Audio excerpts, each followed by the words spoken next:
Tonight on CFTK-TV News, Vista Radio comes to Terrace, a Dawson Creek murder victim is identified, and the potential discovery of aliens.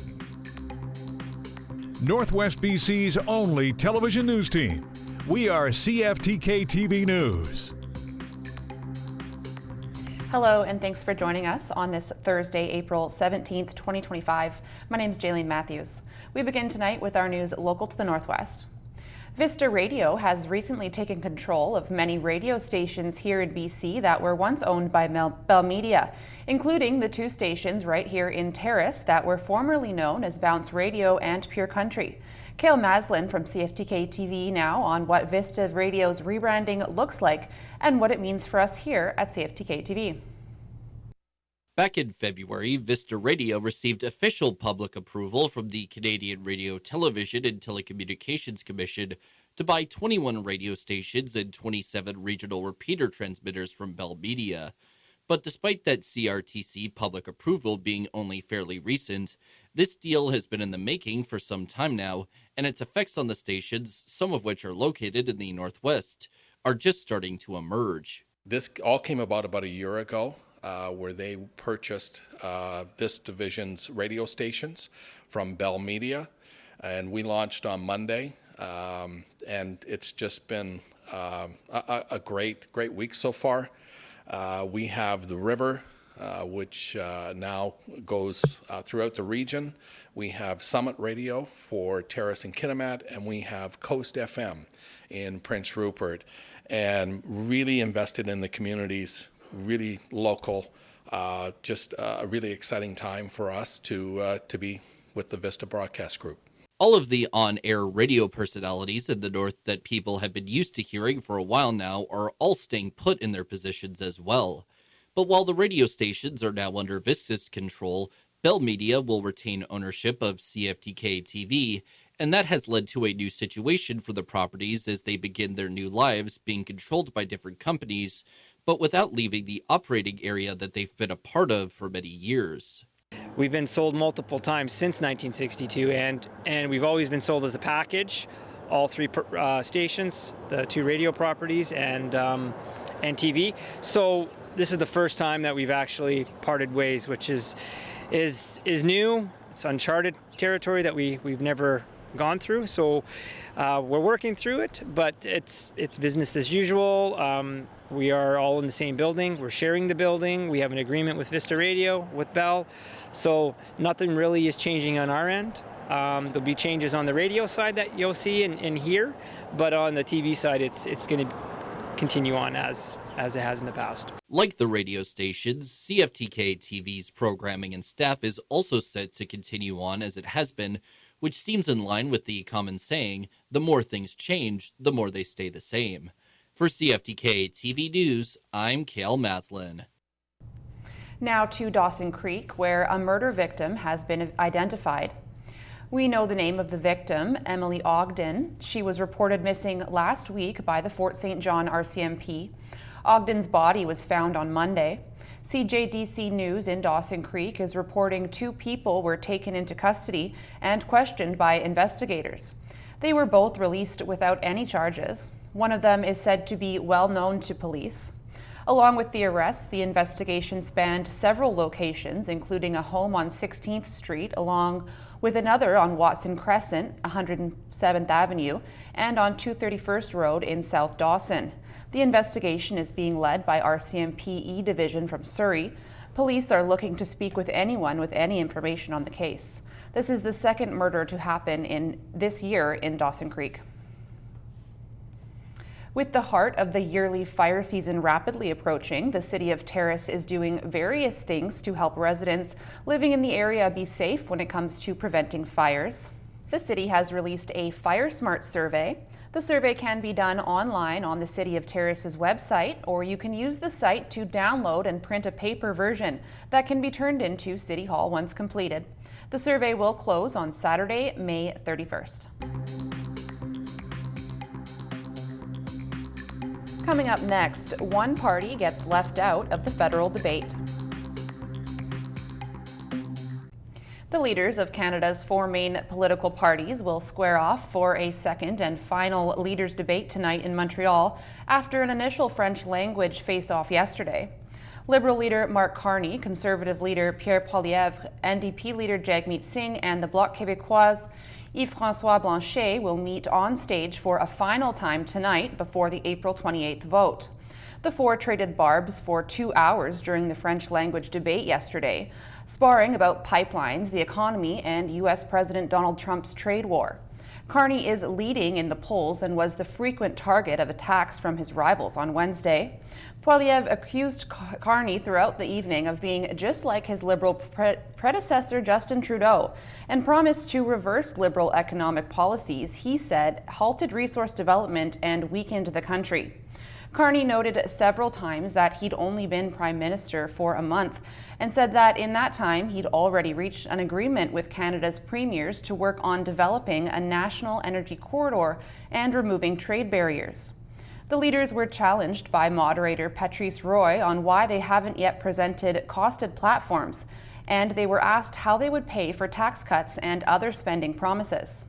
The English language debate will be moderated by TVO's Steve Peikin and will be focused on the themes of affordability, energy, and climate, leading in a crisis, public safety and security, tariffs, and threats to Canada. Where one often overlooked party was excluded from the debate last night, here's CTV's Rachel Aiello. When Jonathan Pedneau got up this morning, he was expecting to be debating tonight. But less than 12 hours before he was to take the stage, debate organizers rescinded his invite. Let me be clear, their last-minute decision to exclude the Green Party of Canada from the leaders' debate is not only unjust and baseless, because we met the criteria, it is undemocratic. That decision from the commission in charge of federal election debates was based on one key requirement: running candidates in at least 90% of federal ridings. And after vowing to nominate 343, Elections Canada only lists 232 Green candidates. The commission said that because the Green Party intentionally reduced the number of candidates running for strategic reasons, it no longer met the intention of the participation criteria to justify inclusion in the leaders' debates. How can you say that you met the criteria? After dodging questions this morning, Pedneau confirmed the Greens had a hard time confirming candidates. We were faced with significant challenges out in the field. Last week, co-leader Elizabeth May told CTV that having Pedneau in the debates would help elevate the party's profile in this campaign. But today, it was such a rude awakening. Liberal leader Mark Carney called the commission decision unfortunate, while the NDP said they reject any attempt to politicize the nonpartisan body. Ultimately, the debate went ahead with one less leader. Asked if he plans to take this to court, Pedneau said the party is still considering it, but that takes time. And so tomorrow's English language showdown is set to go down without the Greens. The British Columbia government is encouraging residents to prepare as warmer weather brings an increased likelihood of spring flooding, wildfires, and drought. It says residents should start preparing ready-to-go emergency bags and insurance. The latest surveys from the River Forecast Centre show BC's overall snowpack is at 79% of normal. The BC Wildfire Service says the province could see an active spring wildfire season due to drought conditions and warns of higher fire risk unless there's significant and sustained rainfall in the near future. Turning to the weather, the current moon phase is a waning gibbous moon at 83% illumination. The sun rose at 6:27 a.m. this morning and sets at 8:41 p.m. Tonight on the North Coast, conditions are looking clear with increasing cloudiness after midnight, then rain beginning before morning and a low of 6 degrees. Over the next few days on the North Coast, expect rain Friday, then clouds Saturday and sunshine on Sunday. Temperatures getting as high as 9 degrees and overnight lows in the 2 to 4 degree range.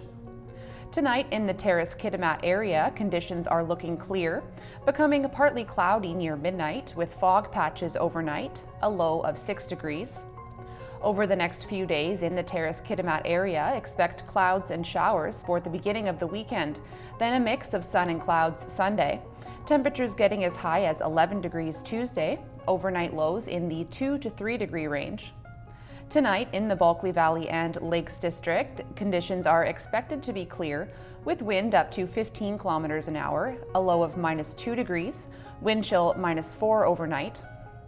Over the next few days in the Bulkley Valley and Lakes District, expect a mix of sun and clouds over the weekend, with temperatures sitting between 10 and 12 degrees. Some clouds overnight and overnight lows sitting between freezing and 3 degrees. Taking a look at your Northwest highways now. On Highway 16, there's bridge maintenance between East Cedar Ave and Baytush Road. Watch for ditching and road sweeping as well as utility work. On Highway 37, there's road maintenance, frost heaves and slippery sections. On 37A, there's road maintenance from Stewart to Mesiadin. Also watch for falling rocks between Bitter Creek Bridge and Surprise Pullout. On Telegraph Creek Road, there's muddy sections and the rest area is closed at Burnt Trailer Tanzilla access, and watch for ditching on the Nishka Highway.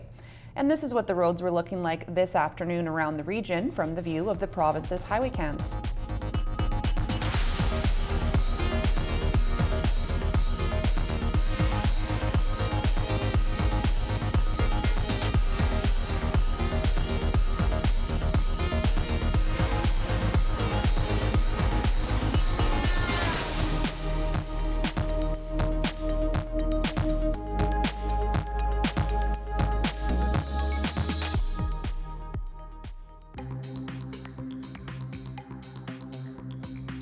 Still to come, crunching numbers with the Bank of Canada.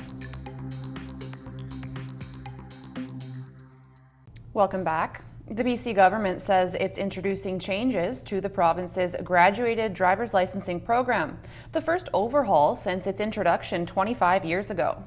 The Ministry of Public Safety says the changes will include the elimination of the need to take a second driving test to obtain a full Class 5 license.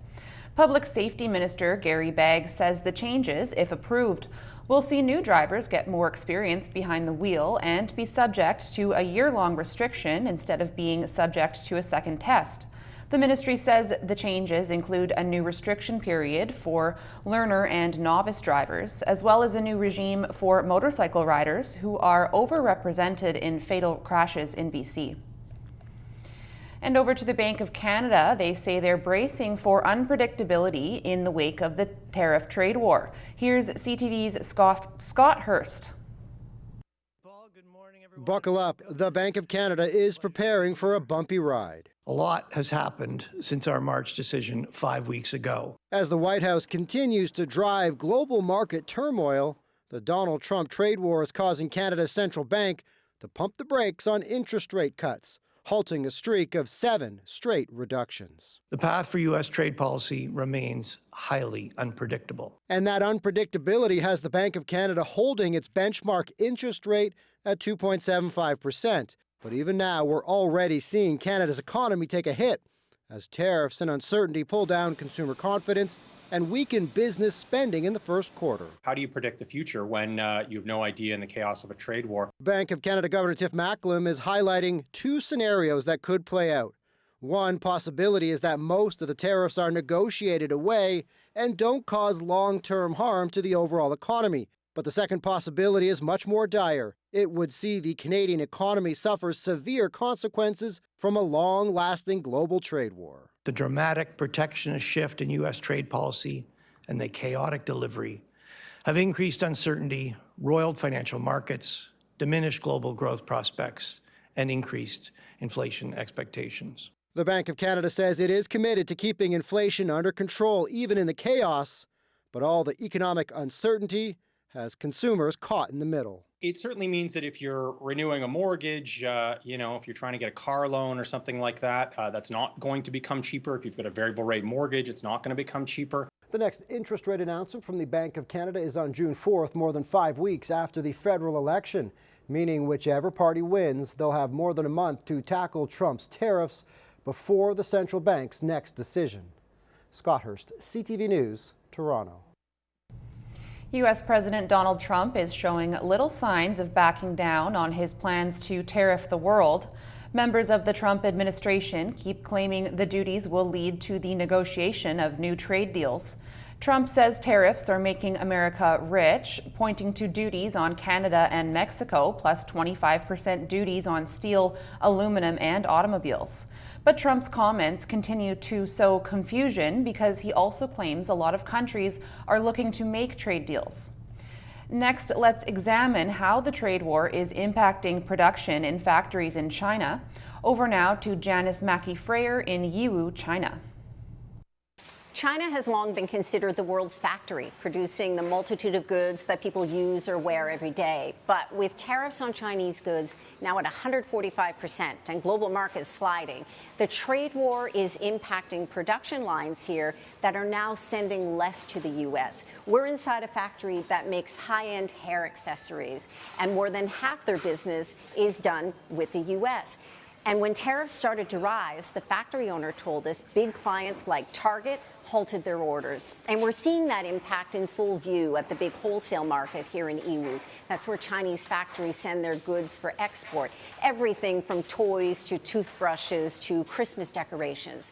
And every vendor we talked to told us the same thing, that business with the U.S. they had before is either down or gone altogether. It doesn't mean there aren't U.S. clients here. We met sisters from the Chicago area who sell hair clips to retailers, mostly in the Midwest and in Florida. They say they're cautious, but they have to keep business going. If they don't buy here, their stores don't have products to sell, and they're hoping the trade war blows over.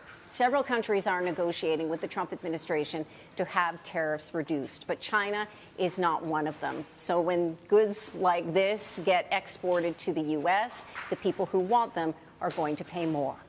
Janice Mackey-Freyer, NBC News, Yiwu, China. The British Columbia government says health workers or entrepreneurs will be the only new applicants accepted into its immigrant nominee program. The change comes after the federal government slashed the number of available slots to 4,000.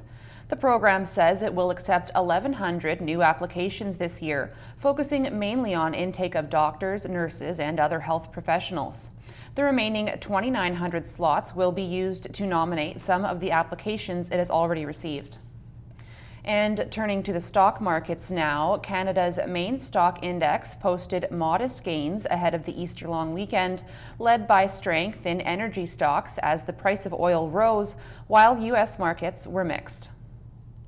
The Canadian dollar rose almost 0.2 cents. The price of gold dropped $18. Oil rose by $2.18. Natural gas fell 2 cents, and aluminum rose by $7. In Toronto, the TSX rose by 86 points. The Venture Index dropped 5. In New York, the Nasdaq dropped almost 21 points, and the Dow Jones dropped 527. Still ahead, a potentially extraterrestrial scientific discovery. Federal employees may soon find themselves under more scrutiny as it's come to public attention that some may have apps that allow messages to disappear. Here's CTV's Adrian Gabriel. More than 300,000 mobile devices issued to federal government employees are currently in circulation. What we should be doing is tightening the threat surface on these government-issued devices. The person responsible for determining what apps are allowed on the smartphones of federal workers is Chief Information Officer of Canada, Dominic Rochon. Though it's on Rochon's own work phone that a Freedom of Information request known as an FOI revealed that Rochon had the text applications Signal and WhatsApp set to have messages disappear just 7 days after being sent or received. There's a lot of not just transparency issues at play here, but also security issues. Matt Malone, an associate professor with the Faculty of Law at the University of Ottawa, filed the FOI. Recently, a large group of high-ranking U.S. government officials came under fire after a journalist was mistakenly looped into a Signal message chat about a pending military assault on Houthi militants in Yemen. In Canada, Malone has been working to draw attention to the questionable transparency from our public institutions. The timeline for responding to an access to information request is 30 days. And here we see the deletion of text messages within 7 days on at least 2 apps. Messages are being deleted systematically. The country's chief information officer is part of the Treasury Board of Canada Secretariat, an agency responsible for overseeing the finances and operations of the federal government, including Canada's Access to Information System. In an email to CTV News, a TBS spokesperson wrote in part that public servants must retain all records, regardless of medium or format, including emails, meeting records, handwritten notes, or instant messages. If it's on a government-issued device, it's government-related. It's unclear if any messages were sent or received from the apps on Mr. Rochon's phone. We've taken steps to reach out to him. As of this evening, we've yet to receive a response. Adrian Gobriel, CTV News, Toronto. A BC advocacy group is applauding Saanich's recent work in bringing attention to the rising wild rabbit population issue facing communities across the province. The Richmond-based Rabbitats Rescue Society says Saanich has proposed a resolution at a municipal convention last weekend, asking for the establishment of a province-wide strategy to address feral rabbit abandonment. The Society says unwanted and abandoned domestic rabbits in the wild are overwhelming rescues and shelters by breeding out of control. The Society says there are currently more than 2,000 loose rabbits in Richmond. Now to a discovery that's truly out of this world and a true sign we may not be alone in the universe. Here's Rhiannon Alley with more. It could be a major discovery in the search for extraterrestrial life. This moment in history of science will be viewed as a paradigm shift in our search for life. Using the James Webb Telescope, scientists say they have detected unusual gases in the atmosphere of a faraway planet, gases which, here on Earth, are only made by living things.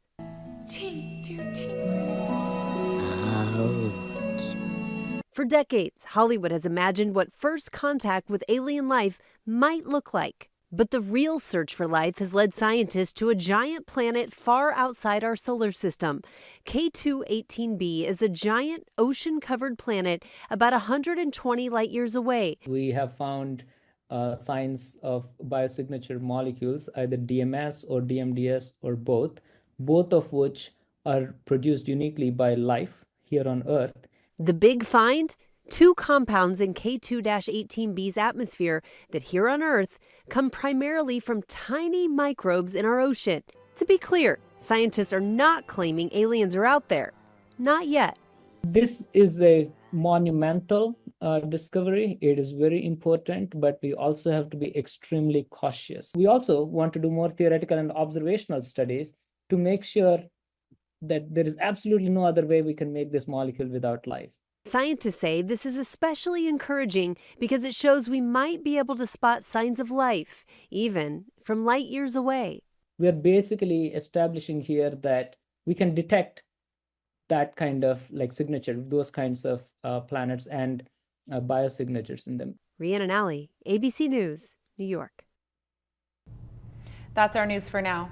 For more local news, find us on cftktv.com or on social media. We're on YouTube, TikTok, Blue Sky, and more. Thanks for watching and have a great Easter weekend.